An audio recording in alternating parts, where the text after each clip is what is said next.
새해를 맞아서 신년 여론조사 결과도 오늘 쏟아졌습니다. 이재명 유지, 윤석열 하락. 이 대선판 국면에서 눈에 띈 건 다름 아닌 안철수 후보의 완연한 상승세였습니다. 본인은 설 무렵에 3강 체제를 만들 것이다 이렇게 안철수 후보가 직접 얘기를 했는데요.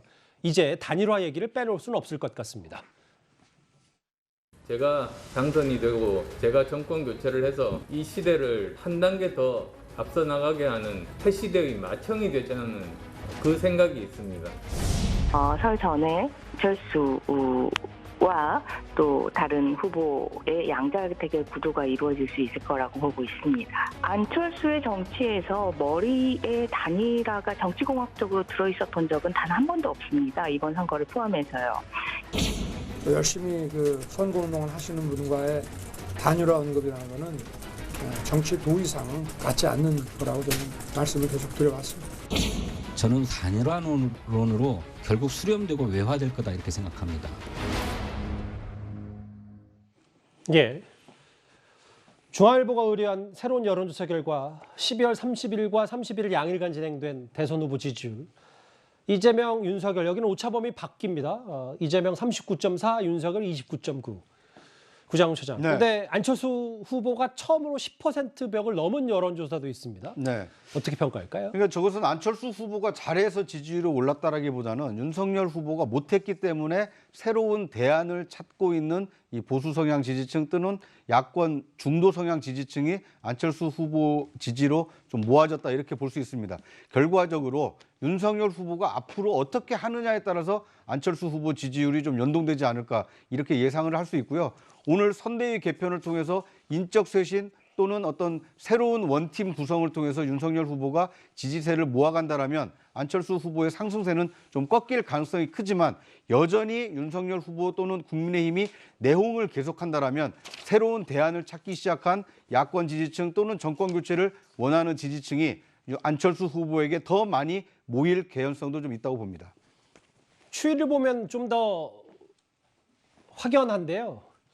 윤석열 후보는 10%포인트 가까이 빠졌고 이재명 후보도 소폭 올랐습니다. 그런데 대체적으로 박스권 안에 있다는 분석도 좀 많은데 안철수 후보가 6.1%에서 10.1%로 심상정 후보는 좀 유지가 됐습니다. 결국은 윤석열의 하락, 안철수의 상승 대체적으로 이렇게 요약이 가능하겠는데요.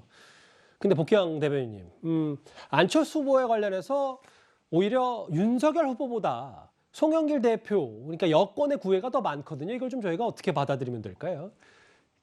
예, 이번 여론조사 결과가 보면 안철수 후보의 약진도 있지만 이재명 후보의 완만한 상승. 그래서 지난 대선 때 문재인 대통령 후보가 득표했던 41%에 거의 육박하고 있다라는 것이 또 하나의 관심거리인 것 같고요. 예. 안철수 후보가 처음 정치를 시작할 때 민주당과 함께 시작했지 않습니까? 그래서 안철수 후보가 갖고 있는 어떤 전문성이나 식견 그리고 그분 속에 들어가 있는 정치를 하기 이전에 갖고 있었던 생각이 민주당과의 공통점들이 상당히 많기 때문에 대통령제 하에서 우리가 내각제적 요소를 가미하고 있는 우리 정치 체제 내에서 안철수 후보와 함께할 수 있는 여지가 충분히 있다라는 차원에서 진정성 있게 이야기를 하는 것이고 당장 안철수 후보와 민주당의 후보가 단일화하자라는 부분까지는 가지 않고 있지만 송영길 후보가 제안하고 있는 생각이 그래도 더 많이 공통점이 있는 사람들끼리 다음 정부를 좀 만들어서 지금 현재 우리 시대의 가장 큰 숙제인 국민 통합의 숙제를 한번 해결해 보자라는 부분이 여기 녹아 들어가 있는 것 아닌가 싶고요. 그리고 또 말씀 끊어서 죄송한데 또 안철수 후보가 바로 맞받아쳐서 그래서 본인은 대통령하고 민주당이 총리하면 어떠냐 이렇게까지. 그러니까 저는 그 말씀 속에도 그러면 예를 들어서 안철수 후보와 이재명 후보의 단일화 과정 속에서 안철수 후보가 대통령 후보로 된다라고 하면 민주당 출신들이 총리도 하고 또 내각에 들어갈 수도 있겠죠. 만약 성사가 된다라고 하면 사실 지금은 상상할 수 없는 시나리오입니다만 안철수 후보가 갖고 있는 생각과 그분들과 함께하고 있는 분들, 이분들과 민주당이 함께하지 못할 이유가 없다. 그래서 국민 통합의 시대를 한번 열어가 보자라는 차원에서의 진정성 있는 제안을 드리는 것이고 안철수 후보가 갖고 있는 사실 치명적인 약점이 강성 지지층이 없다는 거 아니겠습니까? 4%, 5%가 최대치였다가 윤석열 후보의 사실 그런 불리함을 본인 지지로 갖고 있는 건데 저는 현재 이 정도 온 것이 안철수 후보의 현재 위치에서의 최대치 아닌가 아하. 이런 뭐 판단을 개인적으로 하고 있습니다. 구애는 하되 그 정도. 그게 우리 정치에서의 것이다. 현실이다. 예. 민주당과 이재명 그리고 국민의힘과 윤석열을 지지하는 강력한 그런 지지자들이 더 이상 변치 않을 것이다 라는 생각입니다. 이승훈 변호사님. 근데 안철수 후보 지지율을 좀 더 구체적으로 따져보면 지금 이재명 후보, 윤석열 후보 공이 2030 민심 잡기 구애 작전을 하고 있는데 이 여론조사 결과 20대 지지율이 높았다. 이게 앞으로 좀 단일화든 뭐 대선판의 변수가 될 수도 있지 않겠습니까? 그렇습니다. 일단 20대 같은 경우는 이념에 치중하지 않거든요.